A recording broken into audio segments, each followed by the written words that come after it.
응. 음.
하나도 신경하심으로 신앙 고백하시겠습니다. 전능하사 천지를 만드신 하나님 아버지를 내가 믿사오며 그 외아들 우리 주 예수 그리스도를 믿사오니 이는 성령으로 잉태하사 동정녀 마리아에게 나시고 본디오 빌라도에게 고난을 받으사 십자가에 못 박혀 죽으시고 장사한 지 사흘 만에 죽은 자 가운데서 다시 살아나시며 하늘에 오르사 전능하신 하나님 우편에 앉아 계시다가 저리로서 산 자와 죽은 자를 심판하러 오시리라. 성령을 믿사오며 거룩한 공회와 성도가 서로 교통하는 것과 죄를 사하여 주시는 것과 몸이 다시 사는 것과 영원히 사는 것을 믿사옵나이다. 아멘. 찬송가 212장입니다.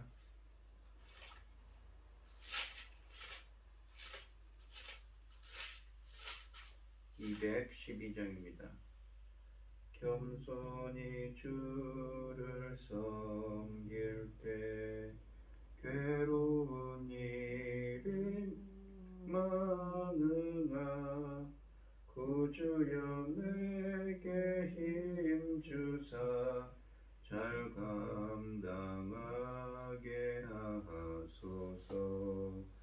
인자한 말을 가지고 사람을 감화시키며 갈 길을 잃은 무리를 잘 인도하게 하소서.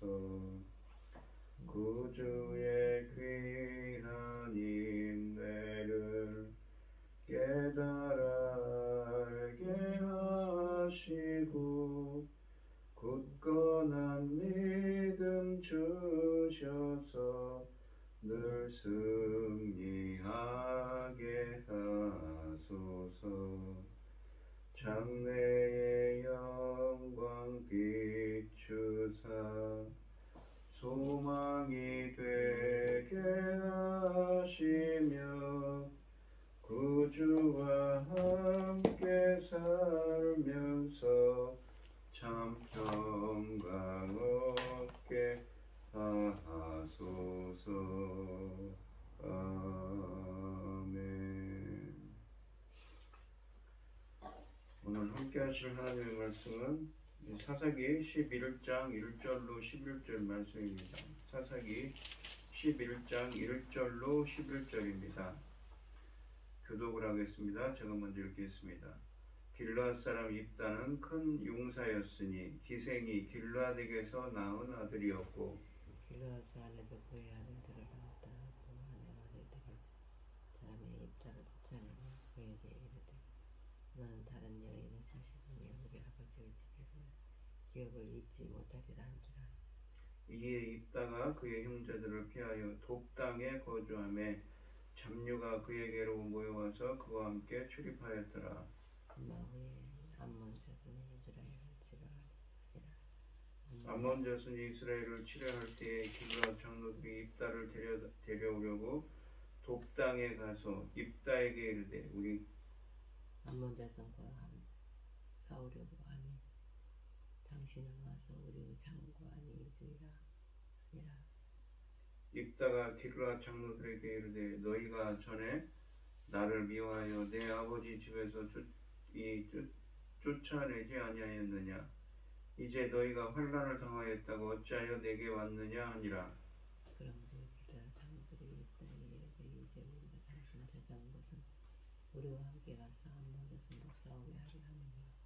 그리하면 당신이 우리 길르앗 보호를 주는 머리가 되리라 하며 입다가 길르앗 장로들에게 이르되 너희가 나를 데리고 고향으로 돌아가서 암몬 자손과 싸우게 할 때 만일 여호와께서 그들을 내게 넘겨주시면 내가 과연 너희의 머리가 되겠느냐 하니 길르앗 장로들이 입다에게 이르되 여호와는 우리 하나님의 증인이 있으니 당신의 말대로 우리가 그렇게 행하리이다 하니라.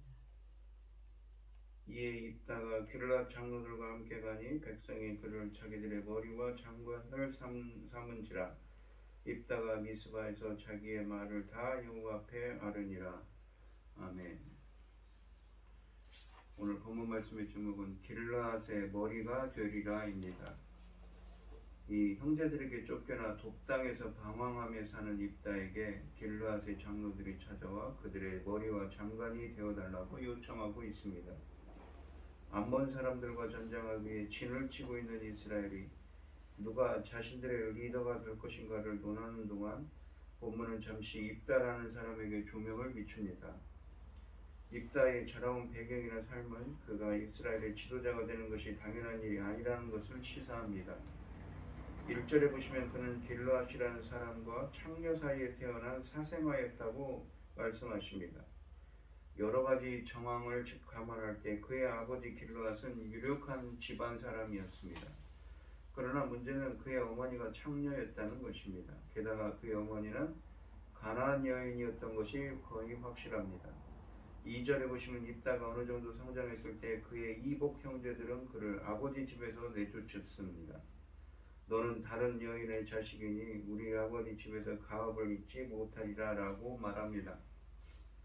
3절에 보시면 형제들에게 생명의 위협을 느낀 입다는 돕이라는 곳으로 도망가 살았습니다. 돕은 다윗 이야기에서도 자주 등장하는 이름입니다. 본문이 이곳에서 돕을 성읍으로 지적하기보다는 돕당이라고 하는 곳으로 보아 그는 돕성 근처에 살았을 것입니다.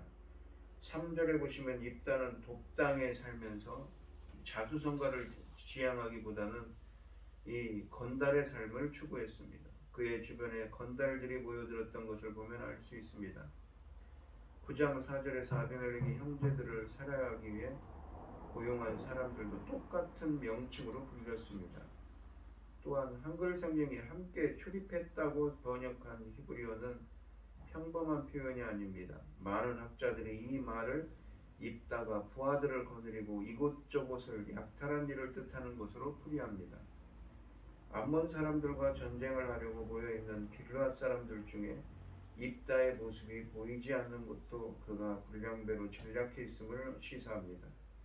그는 국가나 민족에 대한 애정이나 애착이 전혀 없는 사람이었으며 개인적인 이익을 위해서는 누구든지 칠 수 있는 양아치였던 것입니다.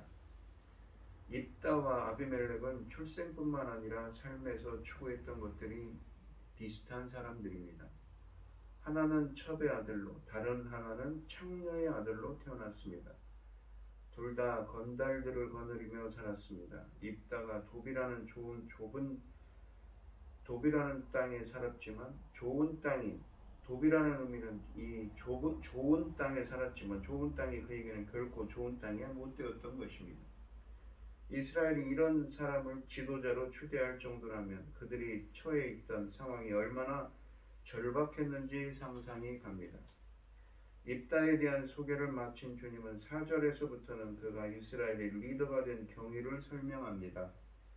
본문의 이야기를 진행하는 방식은 바로 앞장인 10장에서 하나님과 이스라엘이 나눈 대화로 올 때 본문은 여호와께서 이스라엘에 의하여 더 이상 이용당하기를 거부하시자 이 사람들이 입다를 찾아가 호소했고 입다는 그들이 자기를 이용하려는 의도를 이용하여 자신의 입지를 굳히고 있습니다.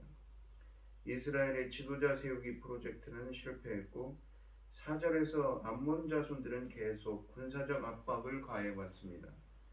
그래서 5절에 보시면 암몬의 침략에 대하여 어떤 대책도 없었던 길르앗 사람들은 최후 방편으로 장로들을 입다에게 보냈습니다. 그들이 입다를 물망에 올리게 된 것은 비록 그가 불량배 도둑이긴 하지만 두목이긴 하지만 그 사람만큼 싸움에 능숙한 사람이 없기 때문이었습니다. 우선 발등에 떨어진 불부터 끄고 보자는 의도에서였습니다. 지금으로서는 입다가 길르앗 사람들이 지닌 유일한 와일드 카드입니다. 주님도 1절에서 이미 입다의 전투 능력을 인정한 바 있습니다. 주님은 입다를 큰 용사라고 평했습니다. 전투력에 있어서 입다는 암몬 사람들과 싸워볼 만한 실력을 지녔다는 것입니다. 한 가지 아이러니컬한 것은 입다와 그의 건달 군대가 길르앗 사람들로부터 군사적인 지휘력과 전투 능력을 인정받게 된 배경입니다. 입다와 그의 건달 군대는 지난 수년 동안 길르앗 사람들의 마을과 성읍을 습격하고 약탈하면서 이러한 명성을 쌓았습니다. 아마도 입다를 찾아온 장로들 중에서는 그에게 당한 사람들이 있었을 것입니다. 길앗 사람들이 평소에 그들을 괴롭히던 기생충 같은 인간들에게 도움을 청하고 있는 것입니다. 그만큼 상황이 절박했던 것이지요. 6절에 보시면 장로들은 입다에게 장관이 되어달라고 부탁합니다. 이 단어는 구약에서 상대적으로 흔히 사용되는 단어가 아니라 사용될 때는 항상 전쟁과 연관되어 있습니다. 장로들이 입다를 암몬과의 전쟁에서만 지도자로 대우하려고 하는 것입니다. 장로들은 입다를 일종의 용병으로 고용하려고 합니다. 10장 18절에서 이미 길르앗 사람들이 누구든지 암몬 자손과 싸워 이기면 그를 길르앗 모든 사람의 통치자로 삼을 것이라고 했습니다. 이러한 정황에 따라 장로들의 제안을 해석할 때 그들은 입다를 백성의 지도자는커녕 길르앗 시민으로도 받아들일 의향이 없습니다. 다만 그를 전쟁에서만 이용하고 싶은 것입니다. 입다가 장로들의 제안을 쉽게 받아들일 리 없습니다. 그래서 7절에 보시면 그는 쫓아낼 때는 언제고 이제 와서 도와달라고 하느냐라는 반응을 보입니다. 입다는 자신은 결코 길르앗 사람들에게 이용만 당할 생각이 없다는 것을 명백하게 밝히고 있습니다. 장로들은 원래 입다를 암몬과의 전쟁에서만 지도자로 세울 참이었는데 입다가 시큰둥한 반응을 보이자 하는 수 없이 비장의 카드를 꺼냅니다. 길르앗 장로들은 원칙과 기준에 따라 입다와의 협상에 임한 것이 아니라 상황에 따라 아무 것이나 내놓을 수 있는 기회주의자들이었던 것입니다. 만일 그들이 원칙을 준수하는 사람들이었다면 처음부터 입다를 찾아오지는 않았을 것입니다. 8절에서 장로들은 만약에 입다가 이스라엘을 암몬 사람들과의 전쟁에서 승리로 이끈다면 그는 모든 길르앗 사람의 통치자가 될 것이라고 했습니다. 그러나 이 제안은 결코 파격적인 것이 아닙니다. 이들은 이미 10장 18절에서 모든 길르앗 사람들에게 동일한 제안을 한 적이 있습니다. 9절과 10절에서는 장로들의 말을 들은 입다는 그들의 제안을 재차 확인합니다. 만일 자기가 암몬 사람들을 이기면 정말 길르앗 모든 사람들의 장관으로 삼겠냐고 물었습니다. 장로들은 그렇게 하겠다며 여호와의 이름으로 맹세하고 있습니다. 암몬 자손들에게 억압당하느니 입다의 통치 아래 있는 것이 더 나을 것이라는 생각이었을 것입니다. 11절에서 입다는 장로들을 따라갔고 장로들은 약속대로 그를 머리와 장관으로 삼습니다. 원래는 통치자 자격은 주지 않고 지휘관으로만 세우려 했다가 실패하자 통치자로 삼은 것이지요. 생각해보면 길르앗 장로들 입장에서는 별로 잃을 것이 없습니다. 입다를 통치자로 삼아서 암몬 사람들을 상대로 싸우게 해서 입다가 죽으면 그를 통치자로 삼은 것은 아무 의미가 없게 되며 이스라엘은 암몬 사람들의 지배를 받아야 합니다. 만일 입다가 승리하면 그가 통치자가 되어 길르앗을 다스린다 해도 암몬 사람들이 그들을 억압하는 것처럼 혹독하지는 않을 것입니다. 그러므로 입다를 통치자로 세우는 것은 괜찮은 일이라고 생각한 것입니다. 입다가 길르앗 사람들의 통치자가 되면 자연히 지휘관 자리로 함께 따라옵니다.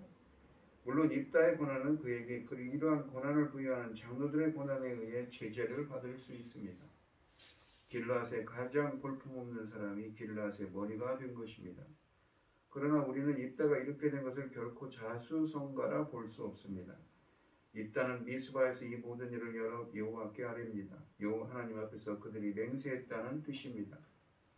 장로들과 입다는 여러 성지 중 하나를 골라 하나님 앞에서 예배를 드리지만 이 사실은 하나님을 경배하고자 해서가 아니라 자신들의 필요에 따라 하나님을 이용하기 위해 이곳에서 예배를 드리고 있습니다.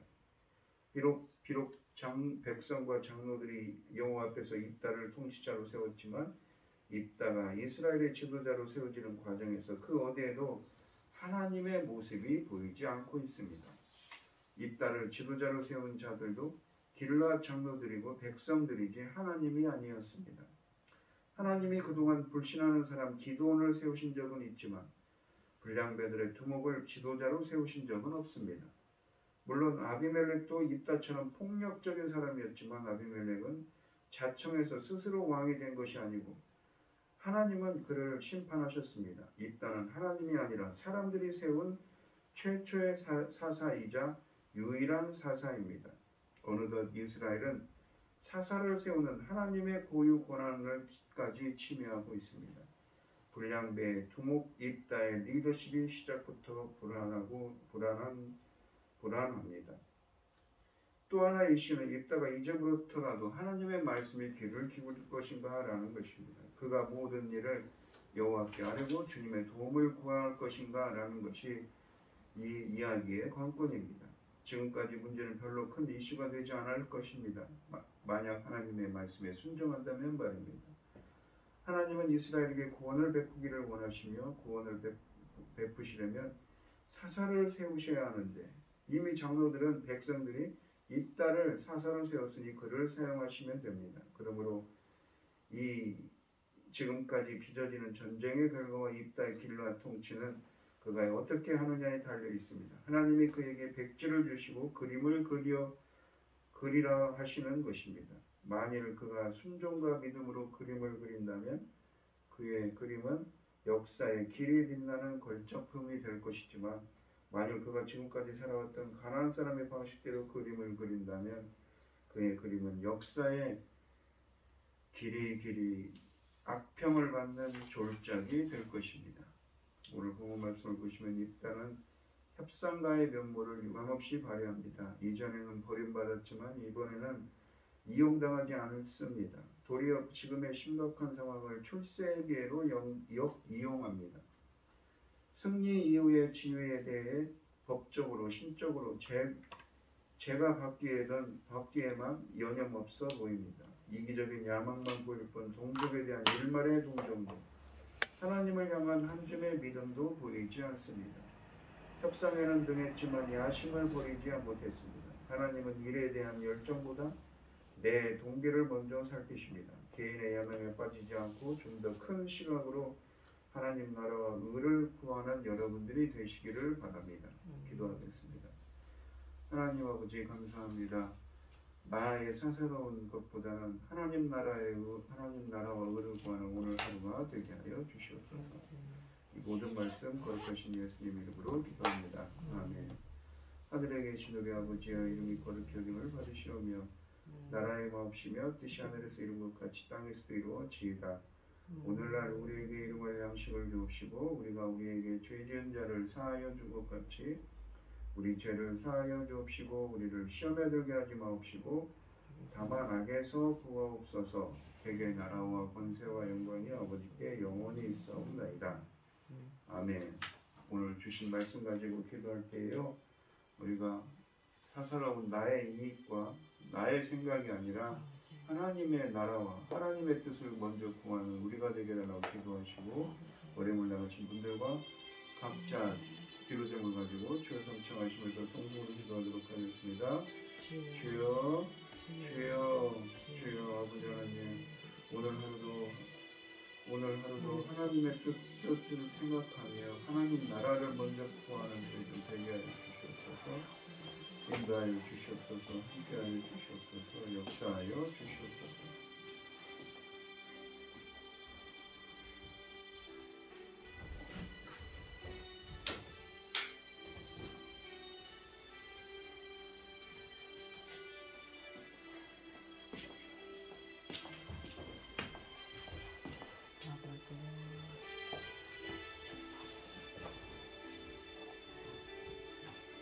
아버지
예.